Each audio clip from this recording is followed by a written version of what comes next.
Right అందులో Sunday worship ఆరాధనకి ఇప్పుడు వచ్చిన మీ అందరిని కూడా తండ్రి అయిన దేవుని పేరట ఆరాధనకి ఆహ్వానించుకుంటూ క్రీస్తు ప్రభు నామంలో మీ అందరికీ వందనాలు తెలియజేసుకుంటూ ఉన్నాను. దేవునికి స్తోత్రం కలుగును గాక.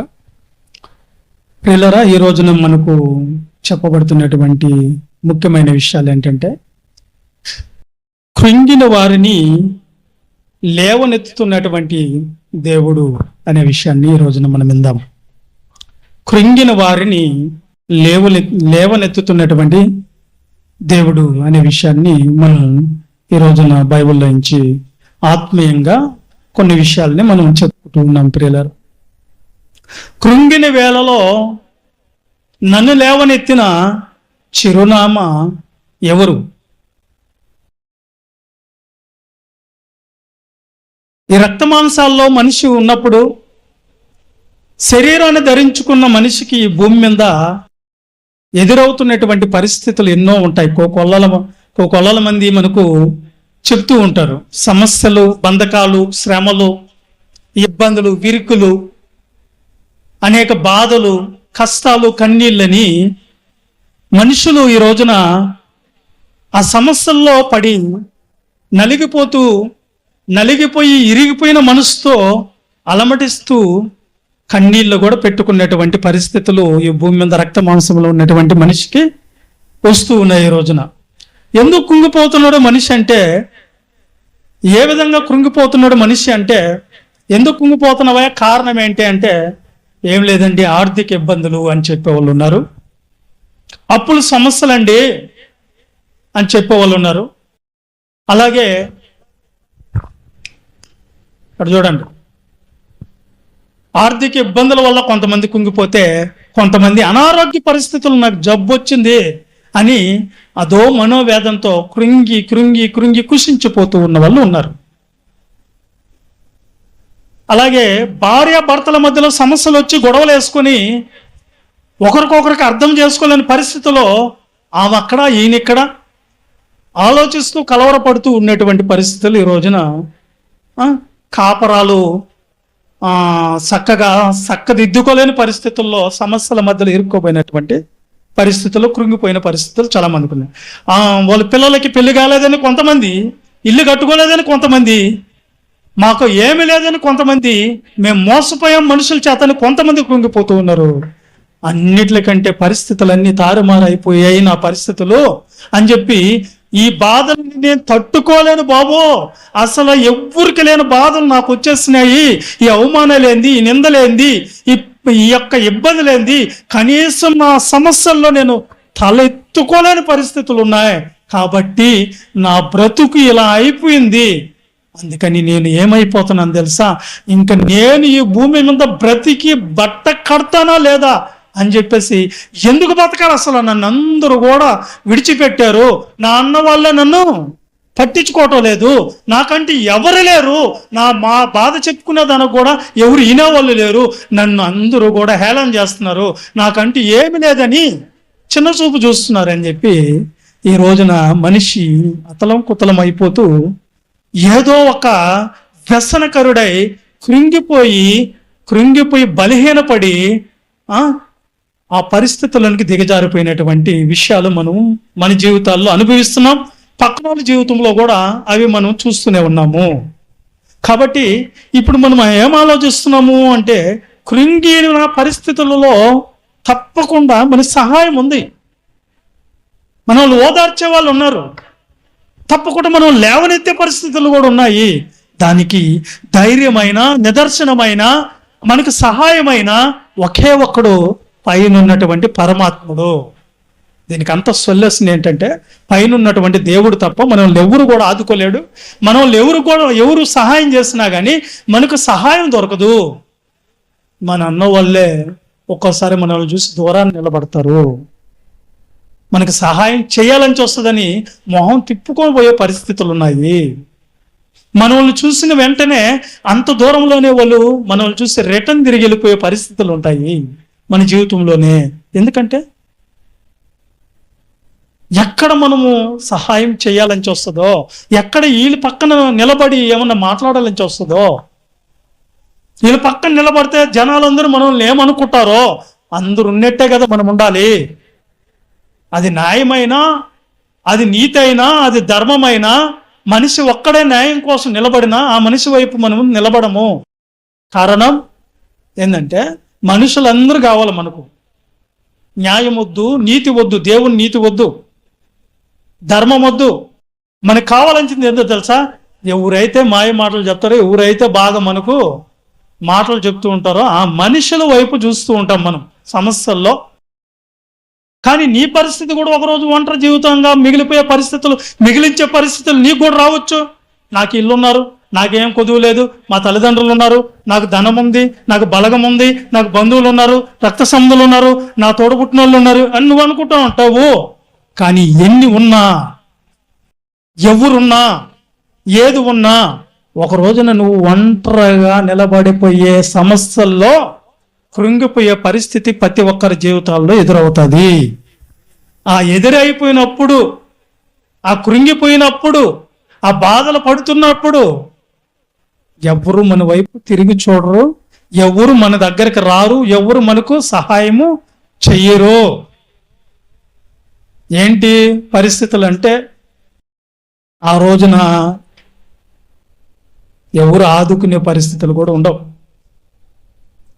మనతో సన్నిహితంగా ఉన్నవాళ్ళే, స్నేహితులుగా ఉన్నవాళ్ళే మనం ఇడిచిపెట్టే పరిస్థితి, మన చెయ్యి వదిలిపెట్టే పరిస్థితి ఉంటుంది. ఆ రోజున నాకు ఇల్లున్నారు, అది ఉంది, ఇది ఉంది అన్నీ కూడా నీకు దాదాపుల్లో ఉండవు. ఆ పరిస్థితులు ఎలా ఉంటాయో మనం అనుభవిస్తూనే ఉంటాం. కొన్ని పరిస్థితుల్లో ఆ అనుభవాల్లో మనము బాధపడుతూ ఉంటాము. అనారోగ్య పరిస్థితులు వచ్చినప్పుడు ఎవరో ఒక వ్యక్తికి వెయిట్స్ వచ్చిందని చెప్పారు. వచ్చినప్పుడు వాళ్ళ బంధువులే, వాళ్ళ రక్త సంబంధులే, వాళ్ళు తోడుబుట్టినోళ్ళే, వాళ్ళకున్నటువంటి అన్నీ ఉన్నా అతని దగ్గరికి వెళితే అది ఎక్కడ వీళ్ళకి సోకతాదో వ్యాధి అని కనీసం హాస్పిటల్కి తీసుకుపోయేదానికి ఒక్కరు కూడా లేకుండా తప్పించుకొని మొహం తిప్పుకొని ఏయో సాకులు చెప్పి వెళ్ళిపోయారు. ఆ రోజున నా దగ్గరకు వచ్చింది అక్క. అట్లా అనుకుంటున్నారు, ఆయన్ని హాస్పిటల్కి తీసుకుపోవాలయ్యా, హాస్పిటల్కి తీసుకుని నేను ఆమె కొడుకు ఆయన్ని పట్టుకొని ఆటోలో వేసుకొని హాస్పిటల్కి తీసుకోపోయి 2 సార్లు తిప్పాను నేను హాస్పిటల్కి. ఒక తోటకి మన మధ్యలోనే ఉందిలే, పేరు చెప్పాలి. అప్పుడు అనుకోవాలి, ఎందుకు మనిషిని వదిలేస్తారు ఆపదల్లో అంటే మాకెక్కడ వస్తుందో అని. కరోనా వచ్చిన పరిస్థితుల్లో అందరి కోసం నేను బరిగిచ్చాను, కొంతమంది కోసం. నాకు కొంచెం టైఫాయిడ్ జ్వరం వచ్చింది. ఆ టైంలో కరోనా ఏడ వస్తుంది అని చెప్పి ఒక ఆయన చెప్తుండే, పిల్ల పాస్టర్కి కరోనా వచ్చేసింది, నువ్వు వెళ్ళొద్దు పాస్టర్ దగ్గరికి అని చెప్పాడట. ఆయనకు బాగాలేకపోతే మాత్రమే నేను వెళ్ళి ఆయన్ని తీసుకొని వెళ్ళి, ఆయన భార్యని తీసుకొని వెళ్ళి హాస్పిటల్లో చూపించి ముత్తుకూరలో తీసుకొని వచ్చా. నాకు వచ్చింది అనుకో, టైఫాయిడ్ జ్వరానికి భయపడి కరోనా వచ్చేసింది పాస్టర్కి అని నా దగ్గరకు రాలా ఆ రోజుల్లో. అప్పుడు అనిపిస్తుంది, వీళ్ళ కోసం నేను ప్రాణానికి తెగించి కూడా వెళ్ళా. ఎందుకు తెలుసా? బాధపడకూడదని. ఆ టైంలో చూడండి ఎవరు వస్తారో. కరోనా వచ్చింది అంటే ఒక్కడన్నా అడుగు పెడతారో చెప్పండి? పెట్టరు. నేను ఒక్కను ఉంటే ఆశ్రమం లేదు, అక్కడ ఉంది. ఆ పరిస్థితుల్లో ప్రసాద్ అన్న అప్పుడు వచ్చాడు. కూరలు తీసుకొని వచ్చింది ఆయనే, భోజనం తీసుకొని వచ్చింది ఆయనే, పార్వతక్క పెట్టి పంపించేదిలే. ఆ రోజుల్లో ప్రతిరోజు ఈ గ్రామం నుంచి ఆ గ్రామానికి వెళ్ళొద్దన్నా కానీ కంపలు వేసేస్తున్నారు, ముళ్ళ కంపలు వేసేస్తున్నారు, అడ్డం దాటుకొని వచ్చేస్తుంది. ఉన్నాయి కొన్ని మంచి లక్షణాలు, కానీ ఉపయోగించు కూడా మనిషి, అదే బాధ. కానీ నేనేమంటున్నానంటే మన పరిస్థితులు ఎలా ఉంటాయో తెలియదు, కానీ ఆ రోజు నాకు కొంచెం నేను లేలేని పరిస్థితి, కనీసం నీళ్లు కూడా చేతులతో పట్టుకోలేని పరిస్థితి. ఆ పరిస్థితుల్లో ఎవ్వరూ రాలా. ఆయన కూడా వచ్చేళ్ళే పని. ఎందుకు చెప్తున్నానంటే మీ జీవితాల్లో కూడా అందరూ విడిచిపెట్టి వెళ్ళిపోయేటప్పుడు ఆ బాధ మీకు కూడా వస్తుంది.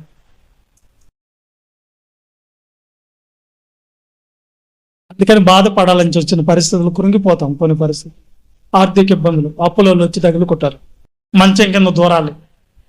ఎందుకు దూరాలి? అప్పులోడి దగ్గర ఏం అడిగించుకుంటాం మనకి తెలియదు, ఓడేం తిడతాడో తెలియదు. ఆర్థిక ఇబ్బందులు, నష్టపోయిన కష్టాలు మిగిలిస్తాయి మన జీవితంలో. కొన్ని విషయాల్లో కన్నీళ్లు, మనం అనుకున్నవి జరక్క ఇబ్బందులు పాలవుతూ ఉంటాము.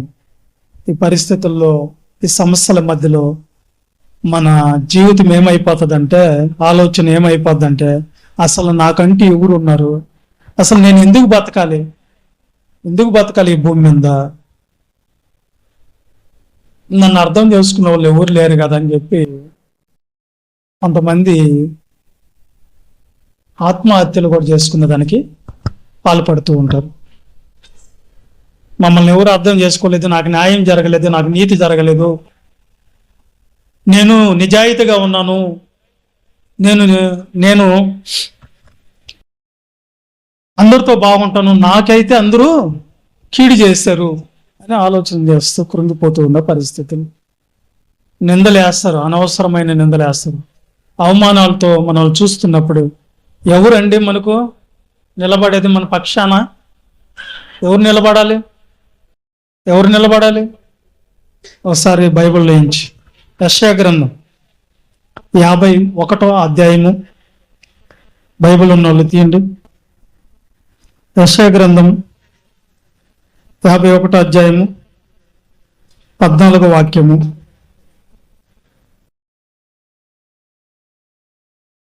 యాభై 51:14 చదవండి. కృంగబడిన వాడు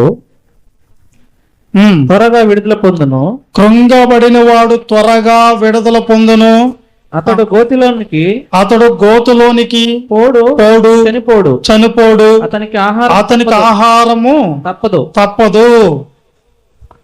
చూడండి, దేవుడు మనిషి కృంగిపోతాడని ముందుగానే ఆలోచించి పరిశుద్ధాత్మ ప్రేరేపణతో ఏం రాపిచ్చాడో తెలుసా? మనిషి కోసము ఏం రాపిచ్చాడో తెలుసా? కృంగబడిన వాడు త్వరగా విడుదల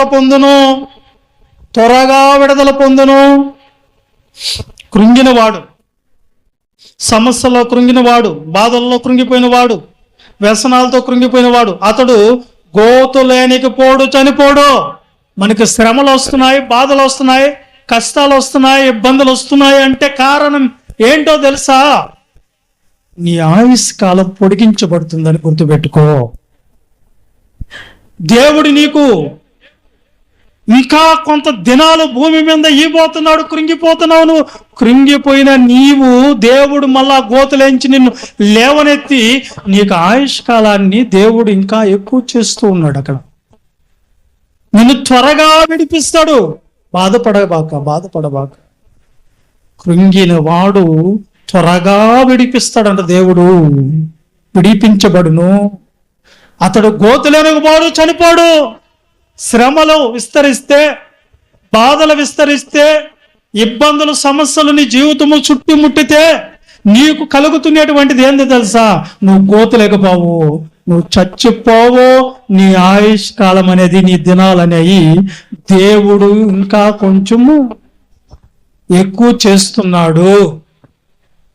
ఆలోచిస్తున్నారా?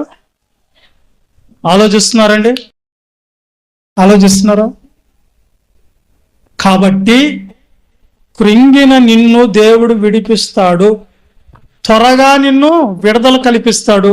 కృంగిపోయిన పరిస్థితుల్లో నువ్వు ఉండొద్దు. ఒకవేళ కృంగిపోయామనుకో, అది కూడా దేవుడు ఏమన్నాడు తెలుసునా? లేఖనాల ద్వారా ఏమంటున్నాడు తెలుసా? నువ్వు సమస్యల్లో, శ్రమలలో, శోధనలలో, కష్టాలలో నువ్వు కృంగిపోతే చేతగాని దానివి అవుతావు. ఏమైపోతావు? చేతగాని దానివి అవుతావు. చేతగాని వాడు అయిపోతావు. చేతగాని పరిస్థితులు నీ జీవితంలో అలమటిస్తాయి. సామెతల గ్రంథంలో చెప్తాడు, 24వ అధ్యాయం 10వ వచనంలో ఏం రాయబడ్డది? సామెతల గ్రంథం 24వ అధ్యాయం 10వ వాక్యం చదవయ్యా. శ్రమ దినమున నీవు కృంగిన ఎడల నువ్వు చేతకాని వాడగదువు. నీవు చేతగాని వాడువగుదువు. అంటే బలహీనురాలు అవుతావు, బలహీనుడు అవుతావు. ఎందుకు? చేతగాని పరిస్థితుల్లో నువ్వు అసమర్థతలో ఉంటావు, అసమర్థుడుగా ఉంటావు, బలహీనుడుగా ఉంటావు, చేతగాని వాడు అవుతావు. శ్రమ దినాన నువ్వు ఎలా ఉండకూడదంట? కృంగిపోకూడదు. అమ్మా, శ్రమలే శ్రమలు, కష్టాలే కష్టాలు, బాధలే బాధలు నాకు వచ్చినట్టు ఎవరికి రావటంలే అని చెప్పి నిన్ను నువ్వేం చేసుకున్నావు తెలుసా? కృంగిపోతే ఏమైపోయినట్టు అక్కడ? చేతగాని దాని అవుతావు.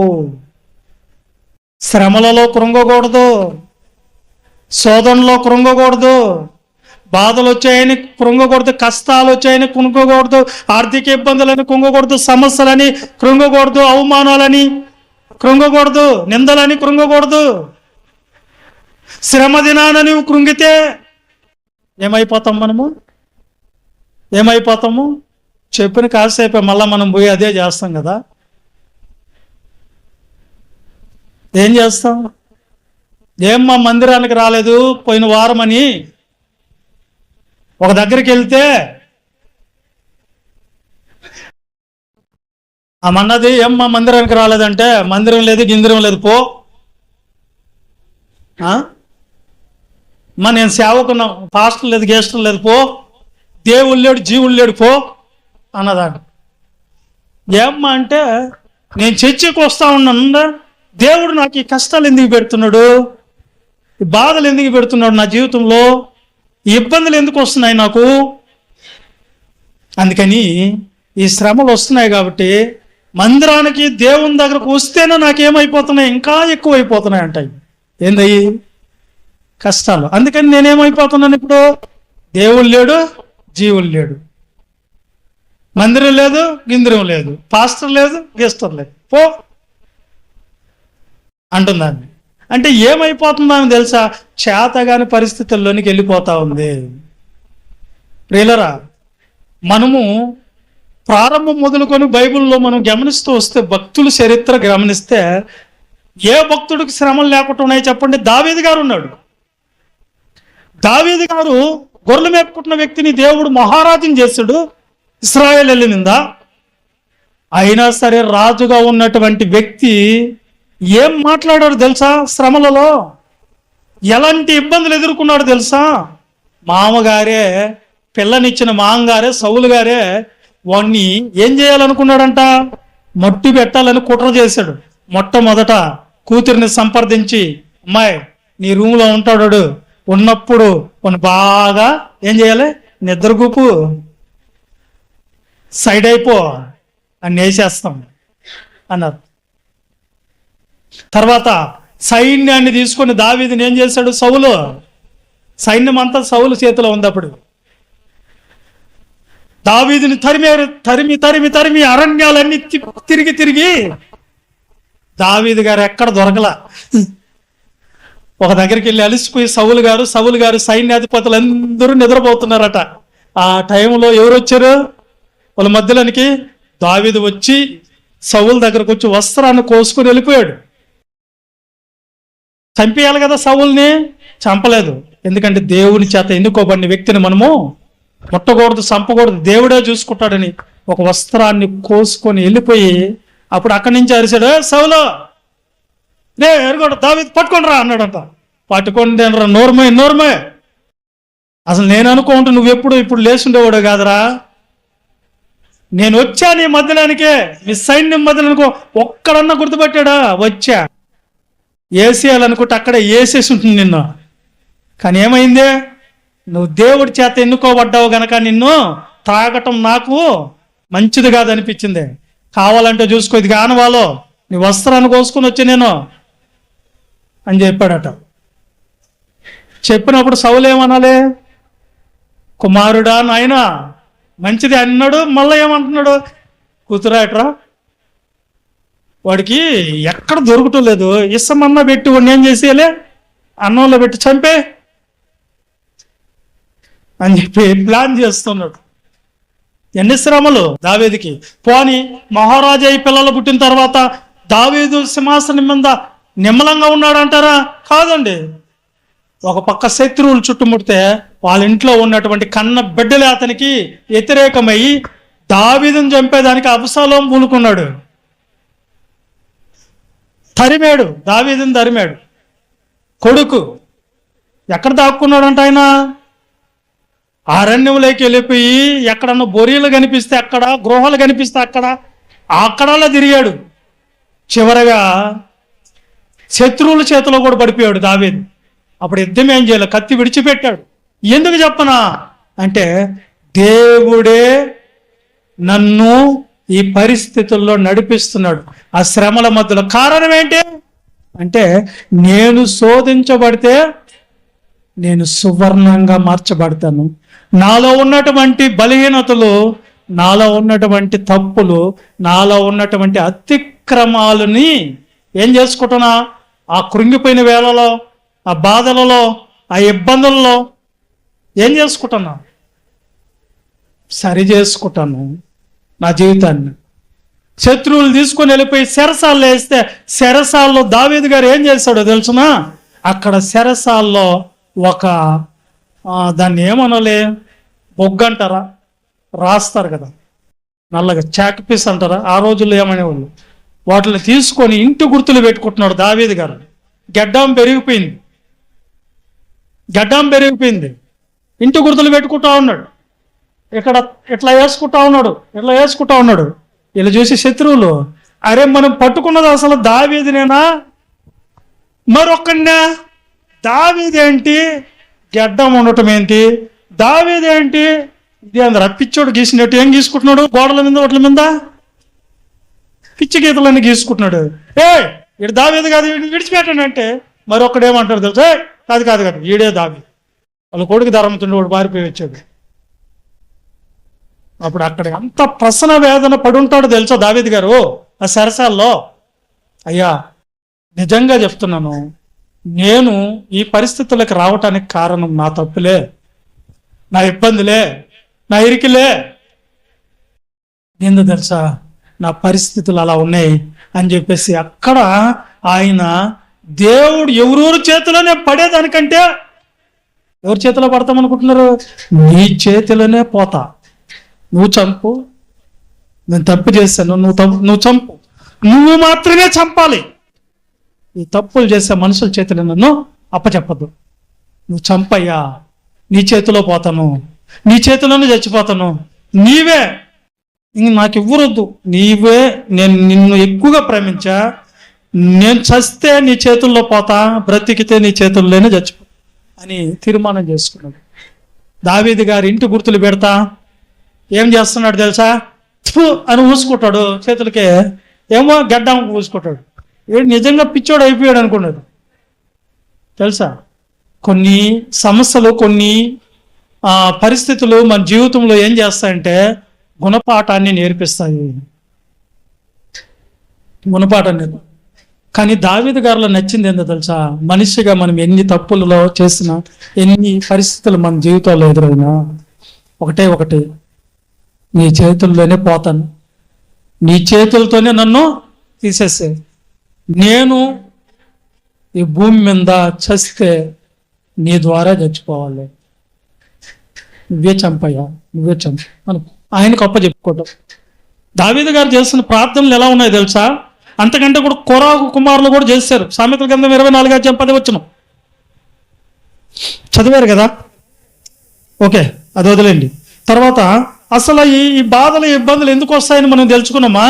అసలు ఆ సుఖ దుఃఖాల్ని దేవుడు ఏం చేస్తాడంట మన జీవితాలకి జతపరిచి పంపించినప్పుడు, మరి సుఖమే ఉంటే, ఆనందమే ఎల్లప్పుడూ ఉంటే, మరి సుఖము విలువ ఎట్ట తెలుస్తుంది, ఆనందం విలువ ఎట్ట తెలుస్తుంది అంటే, కన్నీళ్ళు వచ్చినప్పుడు సుఖం అనేది విలువ తెలుస్తుంది. ఆనందం విలువ తెలియాలంటే దుఃఖం, బాధలు వచ్చినప్పుడు ఆనందం విలువ తెలుస్తుంది. ఆ విలువలు తెలిసేది ఎలాగా? సుఖమే కావాలనుకున్నాడు ఒకడు ఈ భూమి మీద. ఎవరోడు? ధనవంతుడు. ఏం చేస్తాడంటాడు ధనవంతుడు? ప్రతి దినము సుఖపడుచూ ఉండును. ఏం చేశాడు ధనవంతుడు? ఏం చేశాడు? ప్రతి దినము సుఖపడుతూ ఉన్నాడు అంటాడు. లాజరు ఏం చేశాడు? లాజరు ఏం చేశాడు?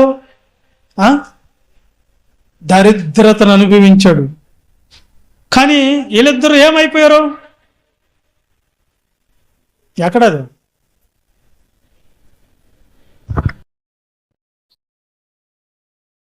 ఓకే దేవునికి స్తోత్రం, దేవునికి మహిమ కలుగును గాక,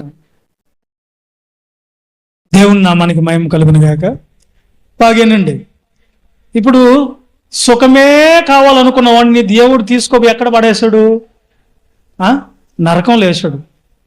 కష్టాలు, బాధలు, దరిద్రత, అనారోగ్య పరిస్థితుల్లో కూడా దేవుడిని విడిచిపెట్టకుండా, కడుపు నిండకపోయినా, ఆరోగ్యం బాగలేకపోయినా దేవుని చెంత ఉండి చనిపోయిన వ్యక్తిని దేవుడు ఎక్కడ పంపించాడు? పరదేశకు పంపించాడు. సుఖమే కావాలని కోరుకున్నావు అంటే ఖచ్చితంగా నేను తీసుకోపోయి ఎక్కడ వేస్తాడు? నరకములో ఖచ్చితంగా పడేస్తాడు. అందుకని మనం ధైర్యం తెచ్చుకోవాల్సింది ఏంటంటే, కష్టం వచ్చినప్పుడు అవి వస్తాయి, దేవుడు చెప్పాడు. బాధలు వచ్చినప్పుడు కృంగిపోబాక, ఇబ్బందులు వచ్చినప్పుడు బాధపడబాక. ఎందుకు తెలుసా? దేవుడు ముందుగానే నీకేం చెప్పాడు? సుఖ దుఃఖాల్ని జతపరచనని. ఎవరికైనా వస్తాయి, కానీ భూమి మీద ఉన్నటువంటి దేవుణ్ణి నమ్మినా వస్తాయి, నమ్మకపోయినా వస్తాయి. కానీ దేవుణ్ణి నమ్మనోడు మాత్రం పోయేది మాత్రం ఇక్కడ అనుభవించాల్సిందే. చచ్చిపోయిన తర్వాత మళ్ళీ అనుభవించాల్సింది నరకమే. కానీ దేవుణ్ణి నమ్మిన మనకు మాత్రము ఈ భూమి మీద భక్తులు పడ్డారు. దావీదు గారు పడ్డారు, అలాగే ఏబు గారు పడ్డాడు, ఏబు గారు కూడా పడ్డాడు, శ్రమలు పడ్డాడు. ఇప్పుడు నేనేం చెప్తున్నానంటే, ఇక్కడ ఈ కొరా కుమారులు కూడా శ్రమలు వచ్చినప్పుడు ఏం చేస్తారు ఒకసారి చూడండి. కీర్తనల గ్రంథం 42వ అధ్యాయము 5వ వాక్యం. 5వ వాక్యం. నా ప్రాణమా, చూడండి వాళ్ళు ఏమని చెప్తున్నాడు? నా ప్రాణమా, నీవు ఎలా కృంగి ఉన్నావు, నీవేలా కృంగి ఉన్నావు, నాలో నీవేలా తొందరపడుచున్నావు. దేవుని యందు నిరీక్షణ ఉంచుము, ఆయనే నా రక్షణకర్త అనియు నా దేవుడు అనియు చెప్పుకొనుచు ఇంకను నేను ఆయనను స్తుతించెదను. కృంగినప్పుడు వాళ్ళు ఏం చెప్పుకుంటున్నారు చూడండి. కొరాహు కుమారులు ఏం చెప్పుకుంటున్నారు తెలుసా? నా ప్రాణమా, నువ్వెలా కృంగి ఉన్నావు, నాలో నువ్వెలా తొందరపడుచున్నావు. ఎందుకు తొందరపడుతున్నావు? తొందరపడద్దు. ఎందుకు తెలుసా? దేవుని యందు నిరీక్షించుమో. ఏం చేయాలంట? కృంగిన వేళలో మనం ఏం చేయాలా? ఈ కృంగిన పరిస్థితుల్లో నుంచి లేవనెత్తేదానికి దేవుడు ఉన్నాడు. నాకు ఈ పరిస్థితులన్నీ కనుమరుగు చేస్తాడు ఆయన. నా జీవితంలో ఈ సమస్యలు ఎంతో కాలం ఉండవు, ఈ బాధలు నన్ను ఎంతకాలం కృంగదీనవో, ఈ యొక్క అనారోగ్య సమస్య, ఈ జబ్బు ఎంతకాలం నాలో దేవుడు ఉంచడు. దేవుని మీద నిరీక్షణ ఉంచు, ఆయన కోసం ఎదుర్చు. నీకు ఒక ఆయన ఉన్నాడు, ఆకాశంలో ఆయన ఉన్నాడు నీకు దిక్కు దిశలుగా. ఎవరు లేకపోతే నువ్వు కృంగిపోవచ్చు. ఎవరు నీకు సహాయం లేకపోయినా దేవుడు ఏమంటున్నాడు తెలుసా? దేవుడు ఏమంటాడు?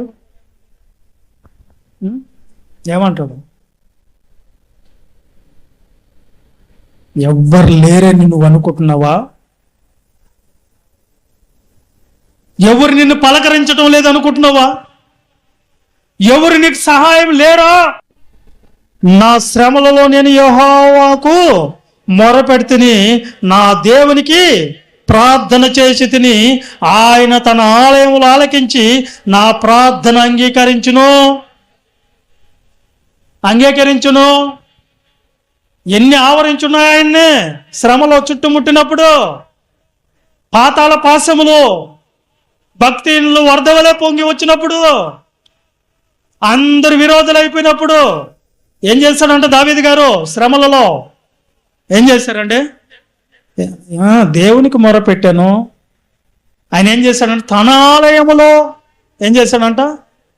ఆలయములో ఏం చేశాడు? ఆలకించి ప్రార్థనను అంగీకరించును. మనం మొరపెట్టాలి. ఎప్పుడు కృంగిపోకుండా దేవునికి చెప్పుకోవాలి. మన బాధలు, మన ఇరుకులు, ఇబ్బందులన్నీ కూడా దేవునికి చెప్పుకోవాలి. దావీదు గారు ఎలాంటి పరిస్థితులు దేవుడి దగ్గర నుంచి అనుభవించి ఆయన అనుభవపూర్వకంగా చెప్పాడు. ఒకసారి 56వ కీర్తన కూడా చూద్దాం. 56వ కీర్తన చూడండి, 8వ వచనం. 56, 8వ వచనం. నా సంచారములను నీవు లెక్కించి ఉన్నావు. నా కన్నీళ్ళు బుడ్డిలో ఉంచబడి ఉన్నాయి. అవి నీ కవిలలో కనబడును కదా, కనబడుచున్నవి. చూడండి, దావీదు గారు అంటున్నారు, ఏమంటున్నాడు తెలుసు? నా సంచారములను నువ్వు లెక్కించి ఉన్నావు, నా కన్నీళ్లు నీ బుడ్డిలో ఉంచబడి ఉన్నవి, అవి నీ కవిలలో కనబడుచు. అంటే ఆయన పుస్తకంలో రాసుకుంటాడంట మన కన్నీళ్లు. ఎవరి పుస్తకంలో అంటే ఎవరి పుస్తకంలో ఉంటాయే మన కన్నీళ్ళు? చెప్పండి, ఎవరి పుస్తకంలో ఉంటుంది? అనారోగ్యం నాకు వచ్చేసింది, నన్ను ఊరు పట్టించుకోవటం లేదు, నువ్వు కృంగిపోయి కన్నీళ్ళు గారుస్తుంటావే. నాకు జబ్బు వచ్చేసింది, నేను ఇంతే అనుకుంటుంటావే. నీ కన్నీళ్ళు కార్చినప్పుడు దేవుణ్ణి ఆశ్రయించి కన్నీళ్ళు గారిస్తే నీ కన్నీళ్ళు ఆయన బుడ్డిలో ఉంటాయంట. ఎవరి బుడ్డిలో? కన్నీళ్ళు కూడా లెక్కేస్తున్నాడు దేవుడు. అవును, కన్నీళ్ళు కూడా లెక్కేస్తున్నాడు దేవుడు.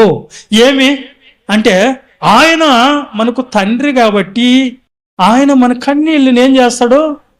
చూస్తాడు. ఒక తల్లిగా, ఒక తండ్రిగా తన పిల్లలు వేడుస్తుంటే ఆ వేడుపును గుర్తుపెట్టుకుని ఉంటారండి. పలానప్పుడు ఏడ్చారు నా బిడ్డ పలానా దాని కొరకు అని ఆలోచన చేస్తారు. మరి ఆయనకి ఎందుకు ఉండదు? ఆయన కూడా వ్యక్తి కదా. కాబట్టి కన్నీళ్ళ విలువను తెలిసినటువంటి దావీదు గారు పరిశోధాత్మ ప్రేరేపణతో చెప్తున్నటువంటి మాట, నా కన్నీళ్లు ఎవరు చూసినా చూడకపోయినా నా దేవుడు చూశాడు. నా కన్నీళ్లు ఆయన జాగ్రత్తగా రాసుకుని ఆయన బుడ్డిలో ఉన్నాయి. ఏందయ్యే? కన్నీళ్ళ. ఎస్, ఒక హిజ్కియా గారు కన్నీళ్ళు గార్చి ఏడ్చాడు దేవుని సన్నిధిలో. దేవుని దగ్గర నుంచి జవాబు వచ్చిందే, ఇదిగా ఇల్లు చక్కబెట్టుకో, నిన్ను దేవుడు తీసేస్తున్నాడు దీపాన్ని అన్నప్పుడు చక్కబెట్టుకున్నాడు అతను. వెంటనే మళ్ళా కన్నీళ్లు కార్చి ఏడ్చినప్పుడు దేవుడి దగ్గర నుంచి ఏమొచ్చింది? మళ్ళా సమాధానం వచ్చింది. ఇంకా నీకు 15 సంవత్సరాల ఆయుష్ను పొడిగిస్తున్నాను. కారణం, కన్నీళ్లు కార్చినటువంటి భక్తులు బైబిల్లో ఉన్నారు. దావీదు గారు రాజు అయ్యాడు, పర్వాలేదు అనుకున్నారు మీరు. రాజు కూడా ఏమని చెప్తున్నా అంటే, నా కన్నీళ్లు నీ బుడ్డిలో ఉంచున్నాయి అంటున్నాడు. రాజు అయినంత మాత్రం కన్నీళ్ళు రావా? అధికారాన్ని అంత మాత్రాన సమస్యలు రావా? ధనం ఉన్నంత మాత్రాన శ్రమలు రావా? కష్టాలు రావా? అందరికీ ఉంటాయి. కానీ దేవుని కొరకు మనం బతికేటప్పుడు, దేవుని సన్నిధిలో ఆయన్ని ఆశ్రయించినప్పుడు, దేవుణ్ణి కన్నీళ్లతో మొరపెట్టినప్పుడు ఆ కన్నీళ్లు దేవుడు తన బుడ్డిలో ఉంచుకుంటాడు. నీ సమస్య ఏదైనా సరే, ఏదైనా సరే మరి చూడండి, బంధకాలు మనల్ని బంధించేస్తాయి, లేవలేని పరిస్థితులు వస్తాయి మనకు. కొంతమంది ఏం చేస్తారు తెలుసా? చిన్న చిన్న నోట్లు కూడా ఏడుస్తారు. అదే విచిత్రం. మరి మేము స్టార్టింగ్లో ప్రార్థనకి వెళ్ళేటప్పుడు ఒక పెద్ద ఆవిడ కన్నీళ్ళు గార్చి వేడుస్తూ ఉంది, కన్నీళ్ళు వస్తూ ఉన్నాయి. ఏమో ప్రార్థనలు ఏడుస్తున్నావంటే, తలనొప్పిగా ఉంది, దేవుడు తలనొప్పి తీసేయాలని ఈమెం చేస్తుందట, ఏడుస్తూ ఉందంట. దేని కొరకు ఏడుస్తుంది? తలనొప్పి. ₹1 టాబ్లెట్లు వేసుకుంటూ పోయే తలనొప్పి కోసం ఈమె ఇక్కడ ఏం చేస్తుంది? కన్నీళ్ళ. కన్నీళ్ళు కావడం దేవుడు. చిన్న విషయాలకి తలనొప్పి నువ్వు తీసేసుకునేటువంటి జ్ఞానం నీలో పెట్టాడో లేదో దేవుడు. పెట్టలేదా? ఏమ్మా పెట్టలా? నీకు అలువైనవన్నీ నువ్వు చేసుకోవాలి ఈ భూమి మీద. నీకు అలువు కాని పరిస్థితులు, నీకు చేత కాని పరిస్థితులు వచ్చినప్పుడు దేవుణ్ణి ఆశ్రయించు. నువ్వు నీకు తప్పకుండా దేవుడు ఖచ్చితంగా నీకు సహాయం అందిస్తాడు. మనం ఏం చేస్తున్నాం తప్పు అంటే చిన్నదానికి చిన్నదానికి మనం చేసుకోగలిగింది కూడా తీసుకొని వచ్చి దేవుని చెంత దేవుళ్ళో పెట్టేసి ఆయన దగ్గర వేడిస్తూ ఉంటాము, కృంగిపోతూ ఉంటాము. ఎందుకు కృంగిపోన్నామంటే ఏం లేదన్నా మా పక్కింటి వాళ్ళు 2వ ఫ్లోర్ కూడా కట్టేశారు పైన, మాకేమో ఎత్తే పెట్టాడు దేవుడు. ఇది కృంగిపోవటం అంటే. బైబిల్లో చెప్పబడదు, ఒక భక్తుడు అంటాడు, సామెతల గ్రంథం 30వ అధ్యాయంలో ఏమంటాడు తెలుసా, నన్ను హెచ్చు వాటిలో ఏంటన్నా పెట్టకూడదు, అందుకని తక్కువ దాంట్లో కూడా పెట్టకూడదు. తక్కువ దాంట్లో పెట్టినా మనం దేవుడికి దూరం అయిపోతాం, ఎక్కువ పెట్టినా కానీ దేవుడికి దూరం అయిపోతాం. తక్కువ దాంట్లో పెడితే ఏమైపోతాం తెలుసా, ప్రార్థన కూడా చేసే పరిస్థితుల్లో ఉండం మనం, దేవుని దగ్గర కూడా రాం మనం. ఏంది చెప్పు అంటే, దేవుడు నాకేం చేశాడని నేను రావాలి, నాకు ఇది కొదువైపోయా, నాకు అది లేకపోయా అంటాం. మరి ఎక్కువ ఇచ్చేస్తే ఏమంటాము, నాకేం కొదువా, నేను రావాలని నేను కర్మ నాకేంటి దేవుని దగ్గర అంటారు. చివరికి సేవకుడికి కూడా ఆజ్ఞాపిస్తారు, ఏమని సేవకుడికి ఏం చెప్తారు తెలుసా, మేము మందిరానికి రాము, దయచేసి పాస్టర్ గారు ప్లీజ్ మాకు చాలా బిజీ వర్క్లో ఉన్నాము, దయచేసి బల్లారాధన మా ఇంటికే తెచ్చి మాకు ఇస్తారా అంటే ఏ లెవెల్లోకి వెళ్ళిపోయారు వాళ్ళు. ఎక్కువైపోయింది. చూసాం ఎక్కడ జరిగింది అది, రైలుగుంట్లో బాగా రాగానే ఆ తల్లి బాగా ముందు వచ్చి కూర్చున్నామి, చివరికి ఏమైపోయిందంటే ఇంటికాడ బిజీ అంట. ఏమ్మా బిజీ అంటే, మా బంధువులు సండే రోజు వస్తుంటారు కాబట్టి మేము మసాలా గిసాలా వేసే వాళ్ళకి బాగా దంచి రేపు ఎల్లుండి ఏడా ఉంటారో ఈ 2 రోజులు బాగా మేమేం చేయాలి, పెట్టాలి వాళ్ళకి, మేమేందో చూపించాలి మా కెపాసిటీ. అందుకని ఆరాధనకి రామన్నయ్య, దయచేసి బల్లారాధన మా ఇంటికి మీరే తెచ్చి ఏం చేయాలంట, ఇవ్వాలంటమ్మా. ఇకపోతే మేము రాం, ఎక్కడికి, ప్రార్థనకి. అమ్మో ఎంత గర్వం వచ్చింది. ఏం చేద్దామని చెప్పి బల్ల చేసుకొని మళ్ళీ ఏడ అలిగేస్తారో, ఎక్కడ మిస్ అయిపోతారో, అపవాది చేతిలో పడితే మనమే తగ్గించుకుంటామని పోయి ఇస్తే, మాస్టర్ గారు భలే సంతోషం అండి, మేమంటే మీకు ఎంత ప్రేమో అంటుంది. మీరంటే మాకు ప్రేమే, కానీ దేవుడు మీ ఎందుకు సంతోషపడుతున్నాడా. బంధకాల్లో ఏం చేయాలో కన్నీళ్ళు ఒకసారి చూడండి.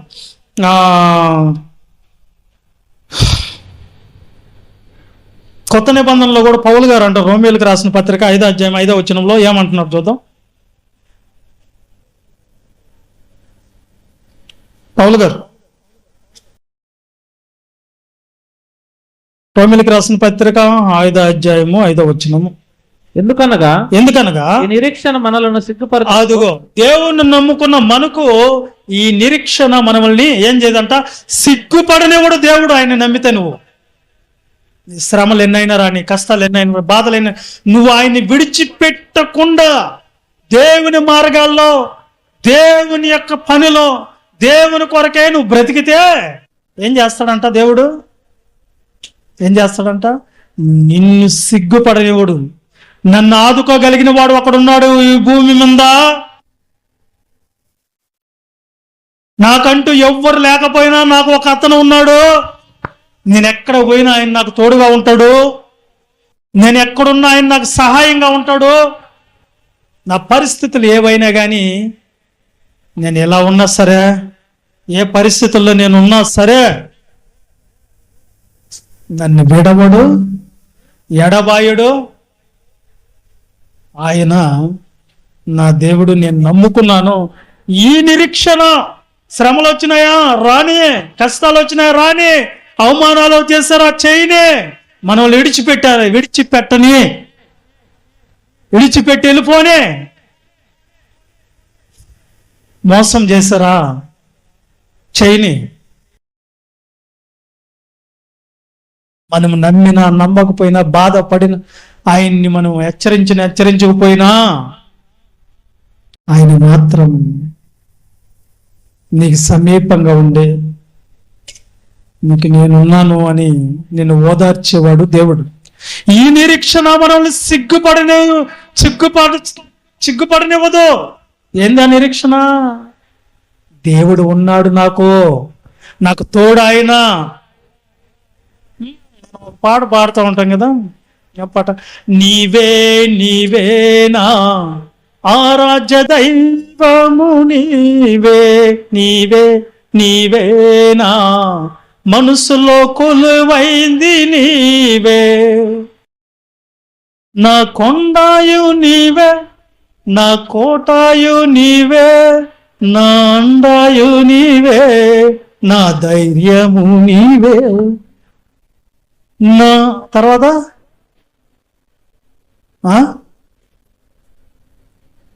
మర్చిపోయారా? సరేలే, టైం అయిపోతుంది. కాబట్టి నా అండ ఆయనే, నా కొండ ఆయనే, ఇవన్నీ ఎక్కడి నుంచి వచ్చిన పాటలు అనుకుంటున్నారు? నేను అలాగ ధైర్యం తెచ్చుకొని కృంగిపోకుండా పైకి లేచి ఆ అనుభవాలతో రాసినటువంటి పాటలు అవి. మీకేమనిపిస్తుంటుందంటే అన్న పాట కాదు ఇదే అని అడబడేస్తుంటారు కొంతమంది.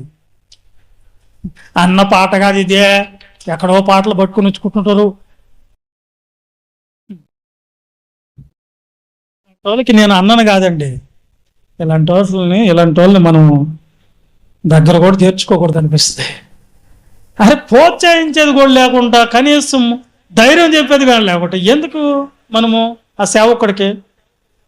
కొంతమంది ఏమైపోతున్నారంటే ప్రార్థన ఉందంటే సాకులు చెప్పేసి వెళ్ళిపోతున్నారు.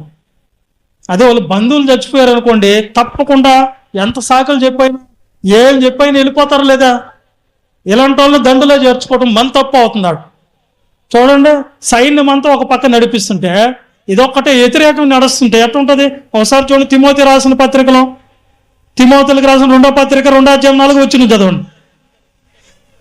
తిమోతులకు రాసిన 2వ పత్రిక 2వ అధ్యాయం 4వ వచనం. సైనికుడు ఎవడును యుద్ధమునకు పోవునప్పుడు తన దండులో చేర్చుకుని వానిని సంతోష పెట్టవలనని ఈ జీవన వ్యాపారములలో చిక్కుకొనడు. మిమ్మల్ని అందరినీ సంఘంలో చేర్చుకున్నప్పుడు ఏం చేయాలి? మీరందరూ కలిసి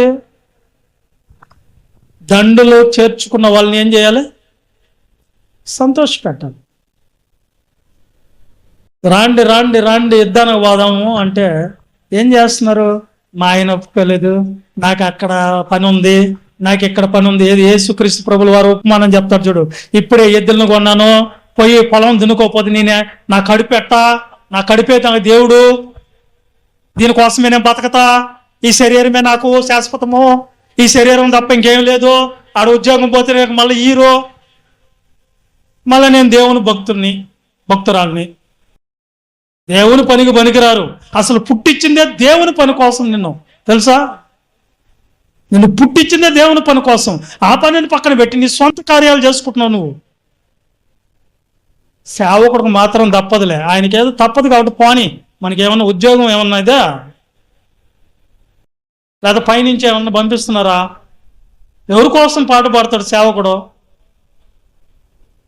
ఈ జీవన సంబంధమైన వ్యాపారాల్లో నువ్వు చిక్కుకుంటున్నావు అంటే ఖచ్చితంగా నువ్వు దండికి అన్యాయం చేస్తున్నావు. దేవుని సేవను నీ ద్వారా నష్టపరుస్తున్నావు, ఇంకొకరిని నిర్లక్ష్యం చేస్తున్నావు. నువ్వు సేవకుడు మాట వింటం లేదు. సేవకుడు మాట వింటున్నారా? వింటం లేదు.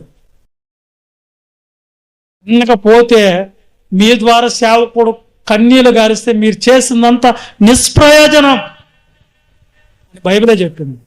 మీ నిమిత్తము సేవకుడు ఒక్క నిమిషం ఆలోచించి బాధపడినా నువ్వు చేసిందంతా వ్యర్థం అని బైబిల్ వాక్యం చెప్తుంది.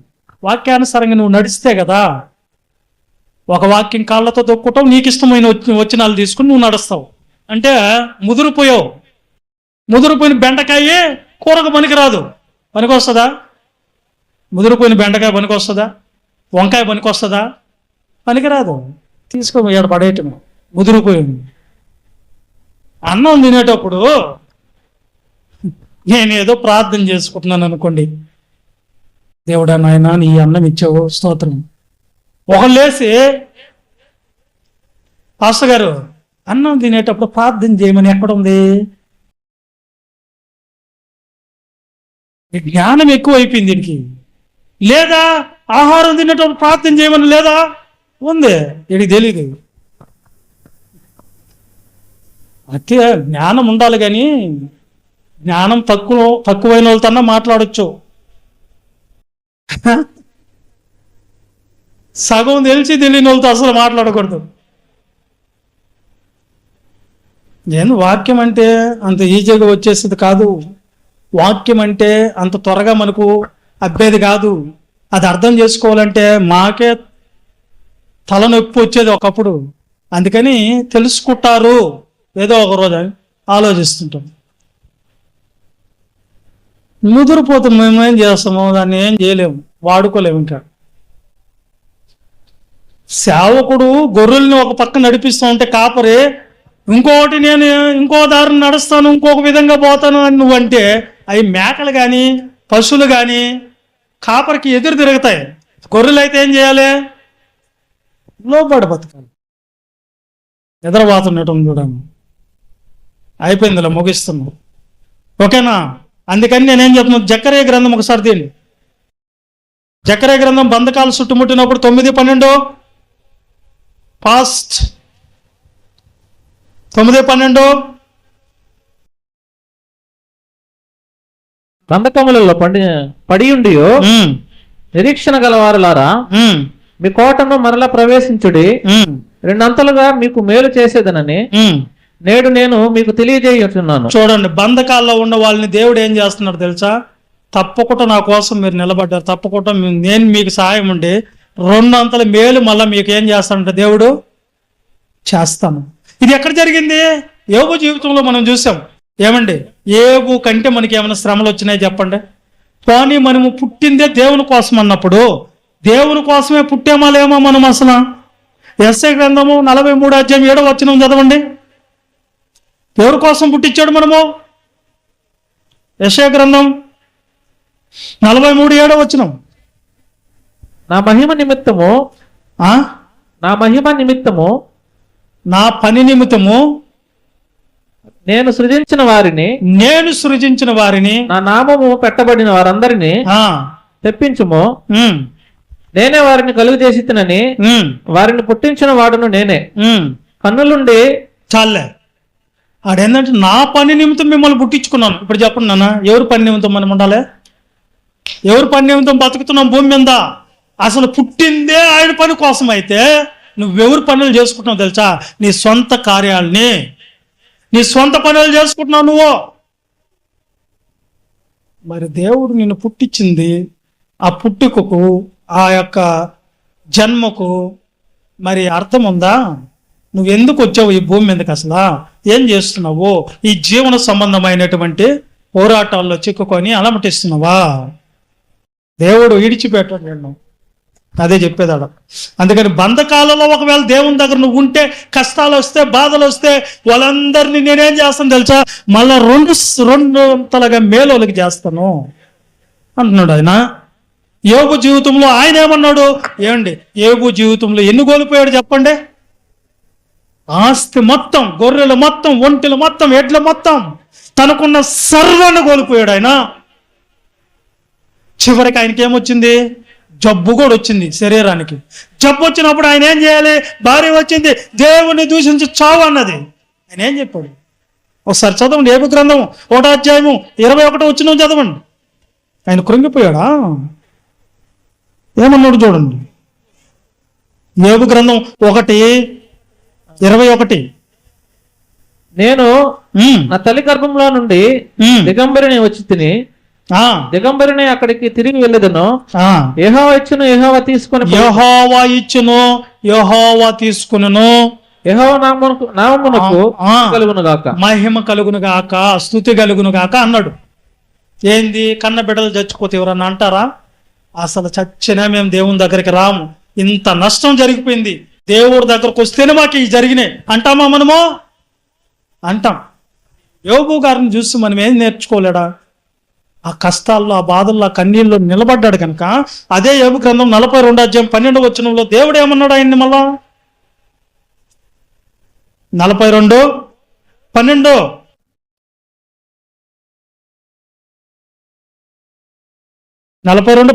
ఫస్ట్, యెహోవా యోబును మొదట ఆశీర్వదించిన దానికంటే మరి అధికంగా ఆశీర్వదించును. అతనికి 14,000 గొర్రెలను, 6,000 ఒంటెలను, 1,000 జతల ఎడ్లను, 1,000 ఆడగాడిదలను కలిగిను. మరియు అతనికి 7 కుమారులను, 3 కుమార్తెలు కలిగిరి. అన్నీ ఇచ్చేసాడు మళ్ళా దేవుడు. నేను దేవుని కోసం శ్రమ పడితే ఆయన ఆశామాస అనుకుంటున్నారు దేవుడు అంటే మీరు. ఆయన చూస్తా ఉంటాడులే, ఆయన ఏం పట్టించుకోడు అనుకుంటున్నారా? చేస్తాడు ఆయన, నిన్ను చూస్తాడు, నువ్వు నిలబడతావా లేదో చూస్తాడు. పోతే యేసుక్రీస్తు ప్రభు గురించి మీకు తెలుసు కదా. ప్రభు కూడా ఏం చేశాడు? పేతురు గారు రాత్రి అంతా పోయి చేపలు పట్టుకునేదానికి వెళ్తాడు. ఏం చేశాడు అక్కడ? ఒక్క చేప దొరకదు పాపం. ఒక్కటన్నా దొరకాలి కదా, వలకి వెళ్ళినాడు. ఒకటన్నా దేవాల వద్దా? ఒకడు కూడా దొరకల. ప్రభుల వారు ఏమన్నాడు చూడండి, లోకసువార్తలో 5వ అధ్యాయంలో. లోకసువార్త 5వ అధ్యాయం ఫస్ట్గా ముగించాలి. కొత్త నిబంధనలో కూడా జరిగింది. కొత్త నిబంధనలో కూడా జరిగినాయి. 5వ అధ్యాయం మొదటి నుంచి చదవండి. బహుజన సమూహములు దేవుని వాక్యం వినుచు ఆయన మీద పడుచుండగా ఆయన గన్నేసరేతు సరస్సు తీరమున నిలిచి ఆ సరస్సు తీరమునున్న 2 దోణీలను చూచెను. జాలరులు వాటిలో నుండి దిగి తమ వలలో కడుగుచుండ్రి.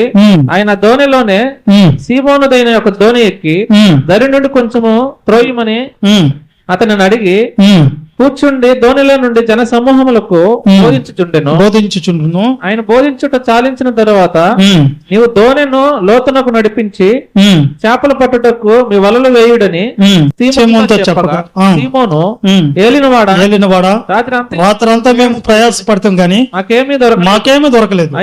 ఆయన నీ మాట చొప్పున వలలు వేస్తామని ఆయనతో చెప్పాను. అలాగే వేసి విస్తారమైన చేపలు పట్టిరి. అందుచేత వారి వలలు పిగిలిపోవచ్చుండగా చూడండి, పేతురు గారు కుంగిపోయాడు. కుంగిపోయినప్పుడు యేసుక్రీస్తు ప్రభుల వారు ఏం చేశారు? అక్కడ దోణి ఎక్కి నా మాట చొప్పున ఏమన్నారు. ఆ మాటకు వాళ్ళు లోబడ్డారు గనక ఏం చూడగలిగారు?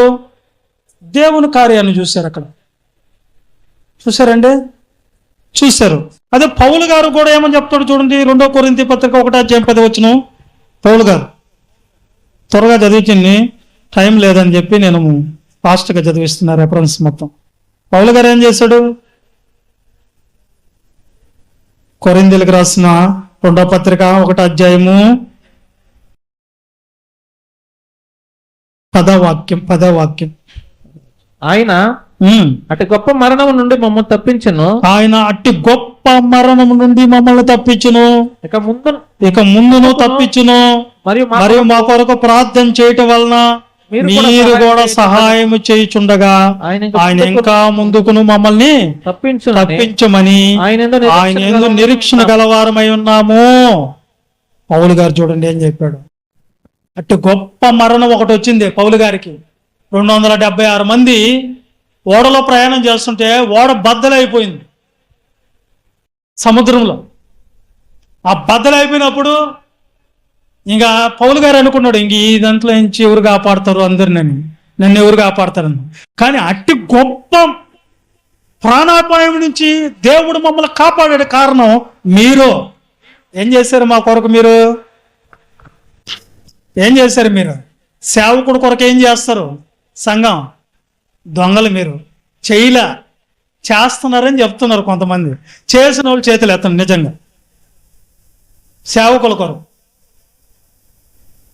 ఇటు చెప్పేస్తారు.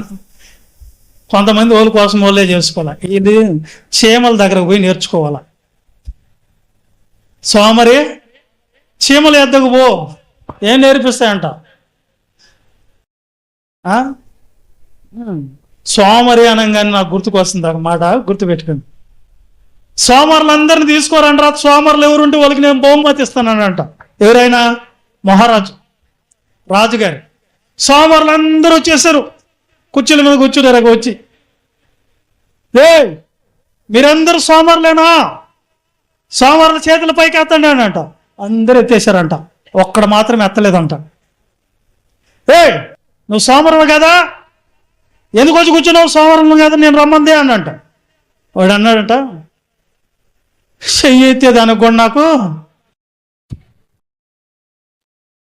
ఓపిక లేదు నాయనా అని అంట. అరే వీళ్ళందరూ సోమరులు కాదు, చేతులు ఎత్తిన వాళ్ళు, వీడొక్కడే సోమరి, వీడికి బహుమానం అన్ని.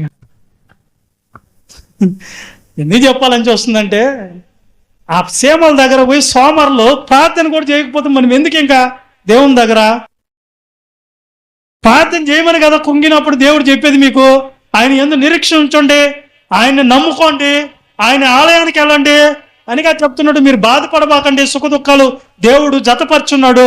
అయ్యో రావడం దేవుడి చిత్తమేమో, నేను నిలబడండి అని దేవుడు చెప్తూ ఉంటే ఏం చేస్తున్నారు? పౌలు గారి కంటే మనకు వచ్చినాయా, యోబు గారి కంటే వచ్చినాయా శ్రమలో?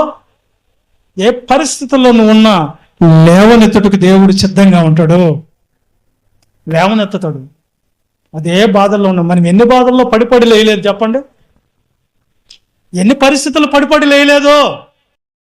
ఒకట దేవుడిచ్చే మహిమ గొప్పది. మనకాడ అనేక శ్రమలు పడి దేవుడు మనకి ఇవ్వబోతున్నటువంటి అనేక బహుమతులు ఉన్నాయి మన కోసం శ్రమలు పడితే. పౌలు గారు అంటాడు, ఇక్కడ పడే శ్రమలు ఆయన ఇచ్చే మహిమ ఎదుట ఎన్న తగిన కాదు.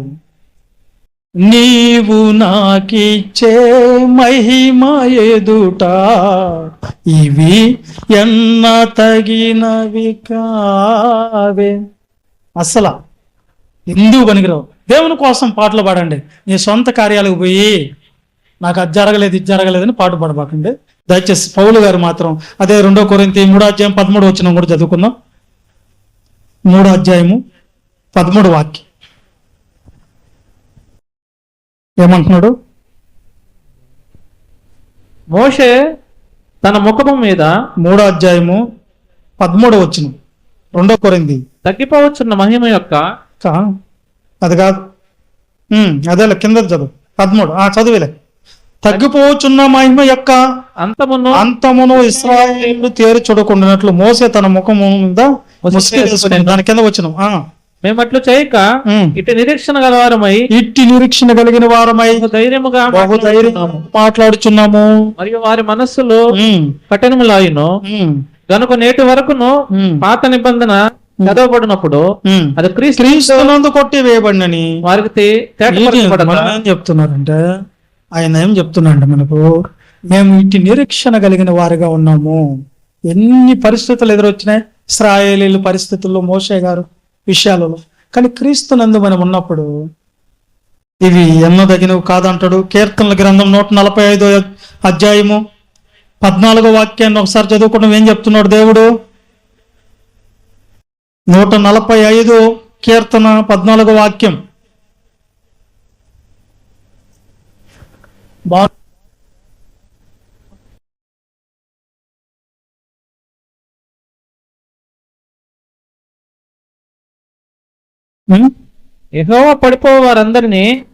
యెహోవా పడిపోవు వారందరినీ ఉద్ధరించువాడు కృంగిపోయిన వారందరినీ లేవనెత్తువాడు ఆయనే.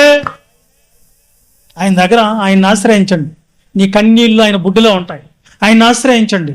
ఆయన దగ్గర నుంచి నీకు ఆయన మొర పెట్టండి. ఆయన నిన్ను లేవనెత్తుతాడు. కృంగిపోయిన అవసరం లేదు. మనకు దేవుడు ఉన్నాడు, మనకు అండ ఉంది, కొండ ఉంది. ఆయన ఉన్నాడు మనకు. ఆయన ఉన్నంత వరకు మనం ఏం చేయాలి తెలుసా?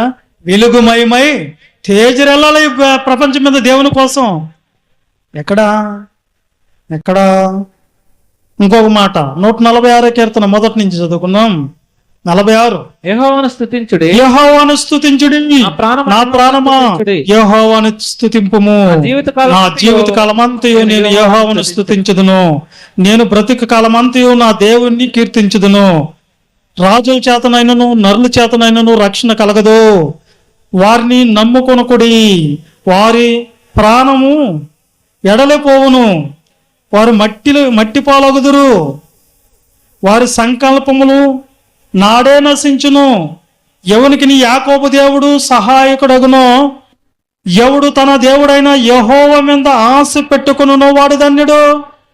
ఆయన ఆకాశమును భూమిని సముద్రమును దానిలోని సర్వమును సృజించిన వాడు. ఆయన ఎన్నడును మాట తప్పనివాడు. బాధపరచబడు వారికి ఆయన న్యాయం తీర్చును. ఆకలగొనిన వారికి ఆహారం దయచేయును. యెహోవా బంధింపబడిన వారిని విడుదల చేయును. గుడ్డివారి కనులను తెరచేయును. యెహోవా కృంగిన వారిని లేవనెత్తివాడు. యెహోవా నీతిమంతులను ప్రేమించేవాడు అన్నాడు. అంటే కృంగిన వాళ్ళని కూడా ఆయన లేవనెత్తివాడు. ఇప్పుడు చెప్పండి, కృంగిన వేళలో మనము అలాగే కృంగిపోతాం. మనం ఏమైపోతామట? చేతగాని వాళ్ళమవుతాము, బాధింపబడతాము. ఓకేనా?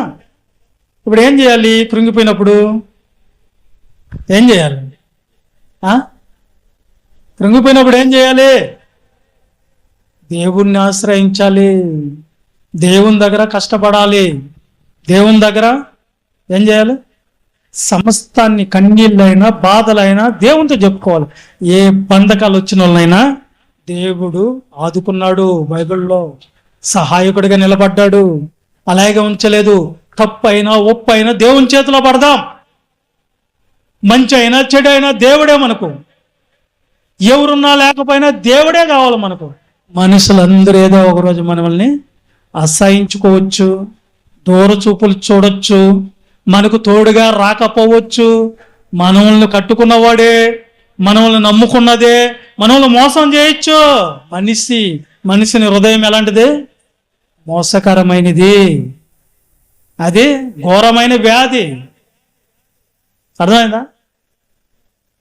మనిషిని నమ్ముటి కంటే నమ్మి మనుషులను నీవు నమ్మి పొలుమార్లు మోసపోయావు.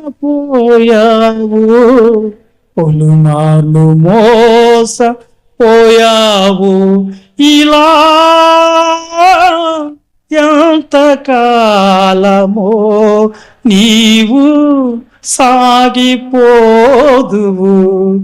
నమ్మి ఎవరిని నమ్మేవా? మనుషులను నమ్ముకుంటే ఏదో ఒక రోజు మోసం కంపల్సరీ చేస్తారు. ఎవరో నూటికి ఒకరు ఉంటారులేండి, అందరూ అనుకోగలరు నిజాయితీ పరులు. ఆ నిజాయితీ పరుల కోసం బ్రతకాలి మనం. ఓకేనా? నిజాయితీగా బతికే వాళ్ళ కోసం ప్రాణ త్యాగానికైనా వెనకాడకూడదు. నిజం కోసం మనం చనిపోయినా పర్లేదు, కానీ నిజాన్ని బతికించాలి. యేసుక్రీస్తు ప్రభుల వారిలో కనిపించింది అదే. సత్యం కోసం, నిజంగా మన కోసం పాటుపడే వాళ్ళని వదిలేస్తాం, మన కోసం బాధపడే వాళ్ళని వదిలేస్తాం. ఎవరో తలకు మాసిన వాళ్ళే కావాలి మనకు. ఎవరో పోకిరి చేష్టాలు చేసే వాళ్ళనే చూస్తుంటారు. ఆ లాస్ట్ గుంట్లో పడిన తర్వాత అద్దె బాయ్ ఇది బాయ్ అన్నట్టుగా ఉంటుంది.